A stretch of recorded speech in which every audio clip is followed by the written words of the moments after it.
Hello ladies, gentlemen, boys, girls and everyone in between, and welcome. Now my nephew texted me yesterday. He's 22 years old, he drives a car but he's thinking about getting a motorcycle. So the question is for you, is does he just stick to a CBT or does he go for his A2?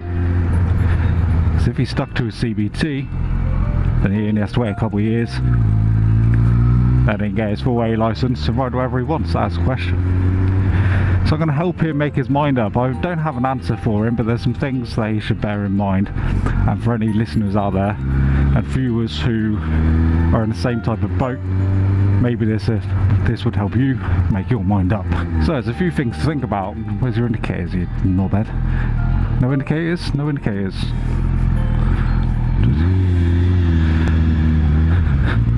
So yeah, the first thing to think about is whether you can afford the lessons and the test. There's a big difference. It's about 120 quid for your CBT.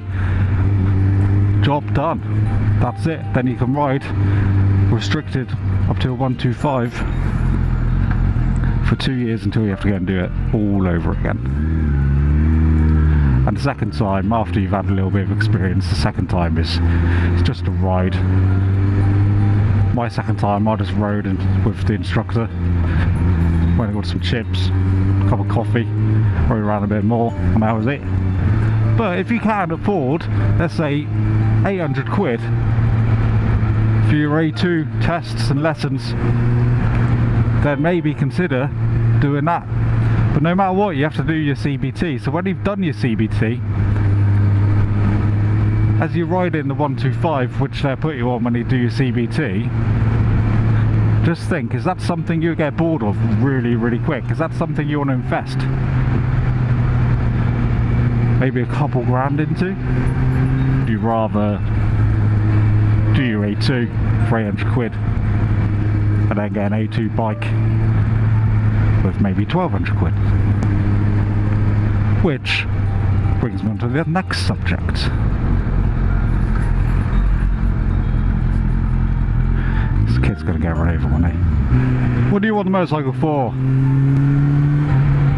Tell you what, 125s are bloody great for cities, not so good for dual carriageways and country roads where you have to go uphill all the time like this. 125s are okay, but it's better on a bigger bike. Also the bike market you have to think about. So 125 bike market, second-hand 125s, it's a bit dodgy, second-hand 125s, because a lot of people rag the utter crap out of 125s.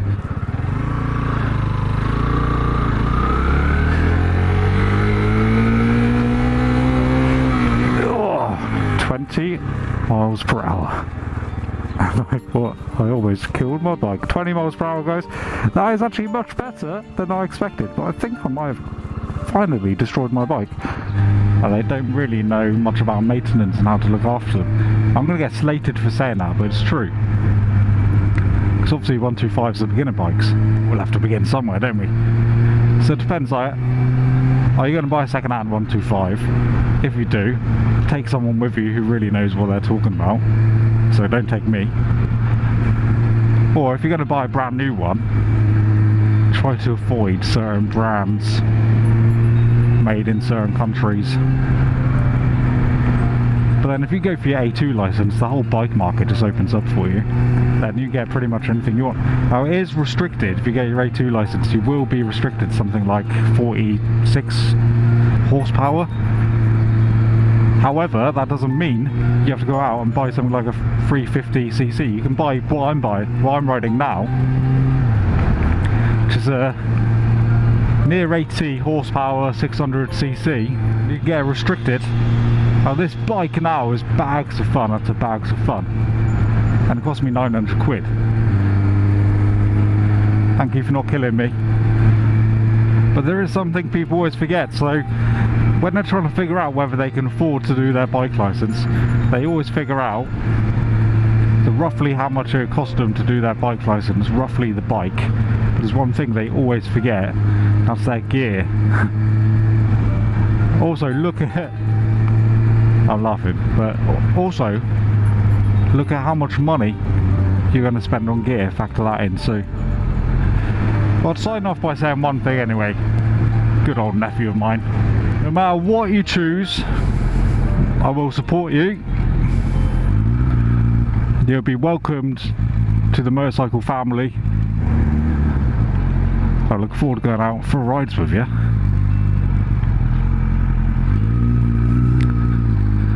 But be safe.